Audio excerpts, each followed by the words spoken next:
സ്വം സ്വം ചരിത്രം ശിക്ഷേരൻ എന്ന് മനു അനുശാസിച്ചു. സ്വന്തം സ്വന്തം ചരിത്രത്തെ പഠിക്കുമാറാകട്ടെ. ചരിത്രം പഠിച്ചാലേ ചാരിത്ര്യവാന്മാരാകും. ചാരിത്ര്യവാന്മാരെ ഉത്തമ പൗരന്മാരാകും. ഉത്തമ പൗരന്മാരാൽ മാത്രമേ രാഷ്ട്രം സുഭദ്രമാകൂ. അതിൽ വളരെ പ്രധാനമാണ് നമ്മുടെ പൈതൃകം, നമ്മെ നാമാക്കിയ മഹാപുരുഷന്മാർ. അവരെക്കുറിച്ചൊക്കെ അറിയാം. ഇത് പറയാൻ കാരണം, നമ്മളൊക്കെ ഇവിടെ ഹിന്ദു എന്ന് പറഞ്ഞ് ഇന്നിവിടെ നിലനിൽക്കുന്നുണ്ടെങ്കിൽ അതിലുപരി ഭാരതം എന്നൊരു രാഷ്ട്രം ഇന്നിപ്പോൾ മുറിഞ്ഞു, ഭൂരിഭാഗവും പോയി.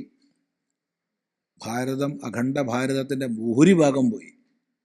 കാരണം പ്രാചീന ഗ്രന്ഥങ്ങളിൽ കാണുന്ന അഖണ്ഡ ഭാരതം എന്ന് പറഞ്ഞാൽ ഇന്നത്തെ പാകിസ്ഥാനും അഫ്ഗാനിസ്ഥാനും റഷ്യയുടെ കുറച്ച്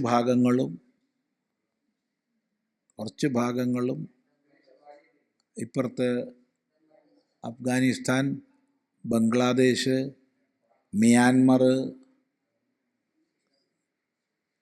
ഇങ്ങനെ ഇനിയുണ്ട് കുറച്ച് കാലഘട്ടത്തിൽ ചോളന്മാരുടെ ഭരണം വിയറ്റ്നാമിലടക്കം ഉണ്ടായിട്ടുണ്ട്. അതവിടെ നിൽക്കട്ടെ. പക്ഷേ അഖണ്ഡ ഭാരതത്തിൽ അത് അത്രയും വേണമെന്ന് എനിക്ക് തോന്നുന്നില്ല. ഏതായാലും ഇത്രയും ചേർന്ന ഒരു പ്രദേശമാണ് അഖണ്ഡ ഭാരതം. ഈ അഖണ്ഡ ഭാരതത്തെ സംഗ്രഥനം ചെയ്ത് ഒരു രാഷ്ട്രമാക്കി നിലനിർത്തുന്നതിൻ്റെ പിന്നിൽ ഏറ്റവും വലിയ പ്രഭാവശാലി ആരാന്ന് ചോദിച്ചാൽ ഒരു സംശയവുമില്ല, ശങ്കരാചാര്യസ്വാമികളാണ്. മഠസ്ഥാപനവുമായി ബന്ധപ്പെട്ട് അതിനെ മനസ്സിലാക്കണം. ഭഗവാൻ ഭാഷ്യകാരൻ്റെ ജീവിതത്തിൽ ഒരുപാട് അബദ്ധങ്ങൾ നമുക്ക് നമ്മുടെ ധാരണയിലുണ്ട്. പല അബദ്ധങ്ങളും ജീവിത കഥയിൽ തന്നെ അസംബന്ധങ്ങളുണ്ട്. ശങ്കര ദിഗ്വിജയങ്ങളിലൊക്കെ അസംബന്ധങ്ങളുണ്ടെന്ന് ഞാൻ പറയും, അംഗീകരിക്കാൻ പറ്റാത്തത്. ഇനി ഭഗവാൻ ഭാഷ്യകാരൻ്റെ സ്ഥലത്തെ സംബന്ധിച്ച് സാമാന്യം ഏകാഭിപ്രായമാണ്. ജന്മസ്ഥലത്തെ സംബന്ധിച്ച് സാമാന്യം ഏകാഭിപ്രായമാണ്. എല്ലാ മഠങ്ങളും ഏകാഭിപ്രായമാണ്. പക്ഷേ ഭാഷ്യകാരൻ്റെ കാലത്തെ സംബന്ധിച്ച് ഭിന്നാഭിപ്രായമാണ്. ജ്യോതിർമഠവും ദ്വാരക മഠവും ശ്രീബുദ്ധന് തൊട്ട് ശേഷമുള്ള നൂറ്റാണ്ടാണ് ശങ്കരാചാര്യരുടെ കാലമായി പറയുക. എന്നാൽ ഇന്നത്തെ നവീന വിദ്വാൻമാരും പ്രത്യേകിച്ച് യൂറോപ്പിൽ നിന്ന് വന്ന് ഗവേഷണം നടത്തിയവരും അതിനെ പിൻപറ്റി ഗ്രന്ഥരചനകൾ നടത്തിയവരും ഒക്കെ ആയിട്ടുള്ളവർ 1200 കൊല്ലങ്ങൾക്ക് മുമ്പ് എന്നുള്ളതാണ് പറയുക. ആ പക്ഷത്താണ് ശൃംഗേരി മഠവും. ശൃംഗേരി മഠത്തിൻ്റെ അഭിപ്രായത്തിലും 1200 കൊല്ലം മുമ്പെന്നാണ്. അവർക്ക് അവരുടേതായ ആശയങ്ങൾ പറയാനുണ്ട്, ഇവർക്ക് ഇവരുടേതായ ആശയങ്ങൾ പറയാനുണ്ട്. അതുകൊണ്ട് തന്നെ നമ്മൾ ഈ തർക്ക വിഷയങ്ങളിൽ പോവാറില്ല. കാര്യം ഇത് വന്നു കഴിഞ്ഞാൽ 2 മഠം ഒന്നിച്ചിരിക്കില്ല. 2 മഠാധിപതികളെ ശങ്കരാചാര്യന്മാരെ ഒന്നിച്ചിരുത്തണം നമ്മൾ വിചാരിച്ചു എന്ന് വിചാരിക്കാം. കഷ്ടകാലത്തിന് ഈ കാലഗണന അതിൽ ചർച്ചാ വിഷയമായാൽ 2 പേരും പോകും, അവരിരിക്കില്ല.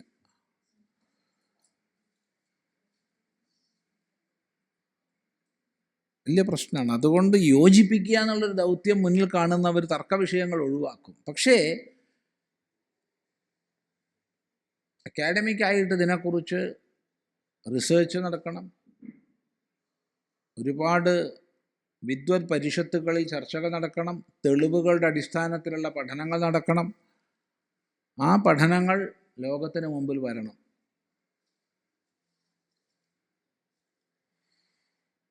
അങ്ങനെ നിർണയിക്കപ്പെടണം.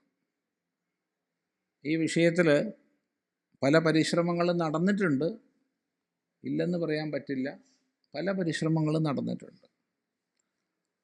ആ കൂട്ടത്തിൽ നല്ലൊരു പരിശ്രമം ചെയ്ത് ഒരു ഗ്രന്ഥ പ്രകാശനം ചെയ്ത ഒരു വ്യക്തി ഇന്ന് നമ്മുടെ കൂടെയുണ്ട്.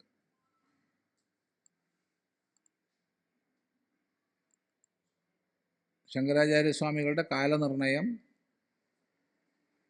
ആകെ ലഭ്യമായ പ്രാചീന ലിഖിതത്തിൻ്റെ, അത് ചെമ്പിലുള്ളതാണ്, ലിഖിതത്തിൻ്റെ അടിസ്ഥാനത്തിൽ പഠനം നടത്തി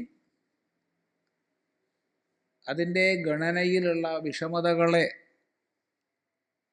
കടന്ന് സാമാന്യം ഗ്രന്ഥപ്രകാശനം ചെയ്ത് നല്ലൊരു തുടക്കം കുറിച്ച വ്യക്തി. അദ്ദേഹം പാലക്കാട്ടുകാരൻ തന്നെയാണ്. ഇവിടെ ഉണ്ട്, തൈ ഹാളിലുണ്ട്. ഒന്ന് എഴുന്നേറ്റാൽ എല്ലാവർക്കും കാണാം.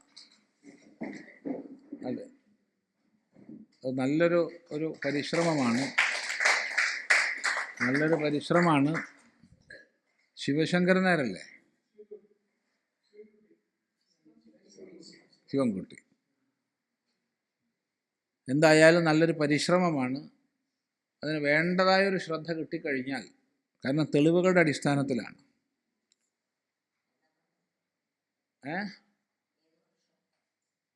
ബുദ്ധന് തൊട്ട് ശേഷമുള്ള, അതിനാണ് നമുക്കും പ്രിയം എന്നുള്ളത് നമ്മളെപ്പോഴും പ്രഭാഷണങ്ങളിൽ പറയാറുണ്ട്. അതിന് കാരണം ശങ്കരഭാഷ്യങ്ങളിൽ ഒരിടത്ത് പോലും അവൈദിക ദർശനങ്ങളെ പറയുന്ന കൂട്ടത്തിൽ ക്രിസ്ത്യാനിയെക്കുറിച്ച് പ്രതിപാദിച്ചിട്ടില്ല.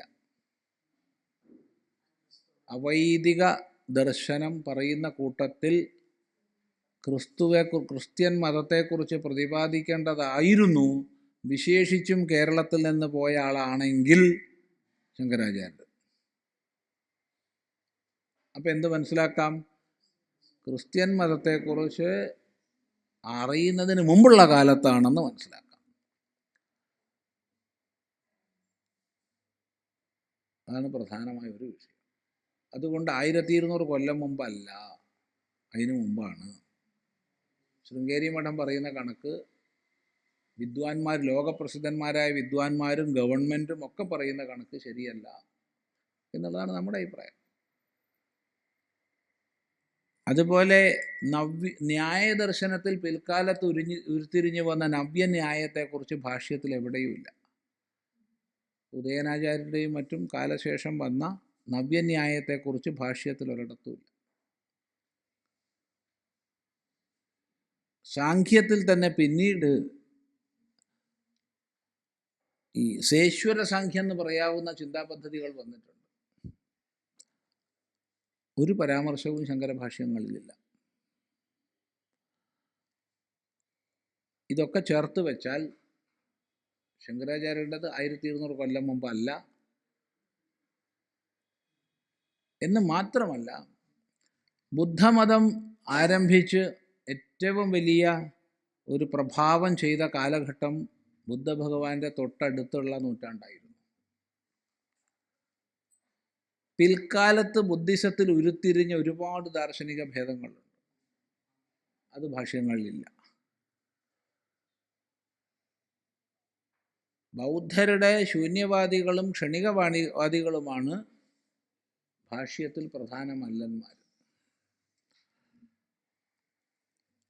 ഇതൊക്കെ 2000 ചില്ലാൻ കൊല്ലങ്ങൾക്ക് മുമ്പാണ് ഭാഷ്യകാരൻ്റെ കാലം എന്ന് അംഗീകരിക്കാൻ പ്രേരകങ്ങളാണ്. അതിനെ എതിർത്ത് പറയാൻ ആകെ കൂടെ ഒന്നേ ഉള്ളൂ. ഭാഷ്യത്തിൽ ഈശ്വരകൃഷ്ണൻ്റെ സാഖ്യകാരികയിൽ നിന്ന് ഉദ്ധരിച്ചിട്ടുണ്ട്. സാഖ്യകാരിക പിൽക്കാലത്തുള്ള കൃതിയാണ്. അപ്പം സാഖ്യകാരികയിൽ നിന്ന് ഉദ്ധരിച്ചിട്ടുണ്ടെങ്കിൽ 1200 കൊല്ലം മുമ്പാണ്, അല്ലാതെ 2400 കൊല്ലം മുമ്പല്ല. അതിന് മറുപടി അത് പ്രക്ഷിപ്താവാം. സാഖ്യകാരികയിൽ നിന്നുള്ള ഉദ്ധരണി പ്രക്ഷിപ്താവാം. ഒരു സങ്കീർണ വിഷയമാണ്. അതുകൊണ്ട് നല്ലപോലെ റിസേർച്ച് ഒരുപാട് നടക്കണം. ഏതായാലും ഇദ്ദേഹം ഈ ദ്വാരകാമഠത്തിൽ നിലനിൽക്കുന്ന താമ്രപത്രത്തിലും മറ്റും രേഖപ്പെടുത്തിയ കാലം വെച്ച് അതിനെ ശാസ്ത്രീയമായി കണക്ക് കൂട്ടി അതിൽ പറയുന്ന യുധിഷ്ഠിര സംവത്സരത്തെ നമ്മുടെ കാലവുമായി ബന്ധപ്പെടുത്തി ചർച്ച ചെയ്ത് ഗ്രിഗോറിയൻ കലണ്ടറിനനുസരിച്ച് അതിനെ ക്രമപ്പെടുത്തി എഴുതിയതാണ്. അത് ഉചിതമായ സ്ഥാനത്തൊരു ശ്രദ്ധ ലഭിച്ചാൽ നല്ലതാണ്. അധികാരികൾക്കിടയ്ക്കൊരു ശ്രദ്ധ ലഭിക്കണം. കാരണം ഭഗവാൻ ഭാഷ്യകാരനെ പോലുള്ള ഒരാളുടെ ചരിത്രം തെളിവുകളുടെ അടിസ്ഥാനത്തിൽ വന്നാൽ മാത്രമേ അദ്ദേഹം ചരിത്ര പുരുഷനാണെന്നുള്ളത് എല്ലാവരാലും ഒരുപോലെ നമ്മളല്ലാണ്ട് തന്നെ മാനിക്കുന്നുണ്ട്. നമ്മൾ മാനിച്ചുകൊണ്ട് കാര്യമില്ലല്ലോ. ഈ പറയുന്ന പല ജീവികളും ഉണ്ടല്ലോ അവിടെ. അവരാലൊക്കെ മാനിക്കപ്പെടണമെങ്കിൽ അതിനനുസരിച്ചുള്ള റിസർച്ച് വർക്കുകൾ അതിൻ്റെതായ രീതിയിൽ സമർത്ഥിതമാകണം. അവിടെയാണ് ഇത്തരം ഗ്രന്ഥരചനകളുടെ പ്രാധാന്യം വരുന്നത്. ഏതായാലും കാഞ്ചി കാമകോടി മഠം, ദ്വാരക, ജ്യോതിർമഠം ഇവരൊക്കെ 2000 ചില്ലാൻ കൊല്ലം മുമ്പ്. അതിൽ ചെറിയ മാറ്റമുണ്ട്, ഒരു കൊല്ലത്തൊക്കെ അങ്ങോട്ടും ഇങ്ങോട്ടും വ്യത്യാസമുണ്ട്. അത് പോട്ടെ, അത് സാരമില്ല.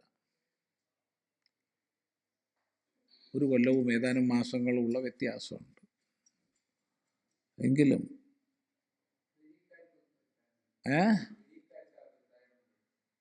പുരിയിലും എൻ്റെ ഓർമ്മ ശരിയാണെങ്കിൽ 2000 ചില്ലാൻ കൊല്ലം എന്നുള്ളതാണ് ഓർമ്മ ശരിയാണെങ്കിൽ. കാരണം അവിടെ ആചാര്യ പരമ്പരയെ പറയുന്നിടത്ത് 80-ലധികം ആചാര്യന്മാരുടെ പരമ്പര ഇവിടെ രേഖപ്പെടുത്തിയിട്ടുണ്ട്. മറ്റിടത്ത് 70 ചില്ലാൻ പരമ്പര രേഖപ്പെടുത്തിയിട്ടുണ്ട് ദ്വാരകയിൽ.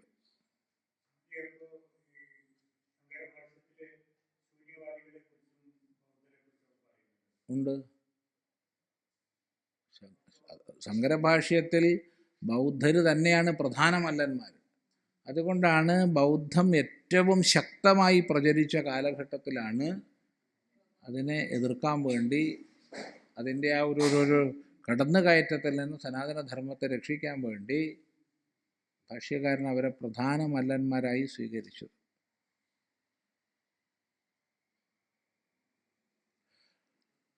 ഏതായാലും ഇത്തരം ഗവേഷണങ്ങളും പഠനങ്ങളും കൂടുതൽ നടക്കണം. വിദ്വൽ പരിഷത്തുകളിൽ അത് അംഗീകരിക്കപ്പെടണം.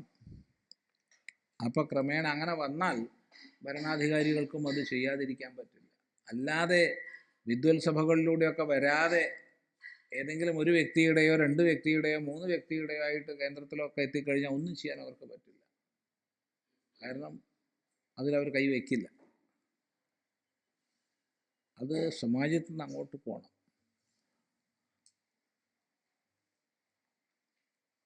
ഏതായാലും സൂചിപ്പിച്ചു. വളരെ സന്തോഷം. തൽക്കാലം നമുക്ക് ഇപ്പോൾ ഉപസംഹരിക്കാം.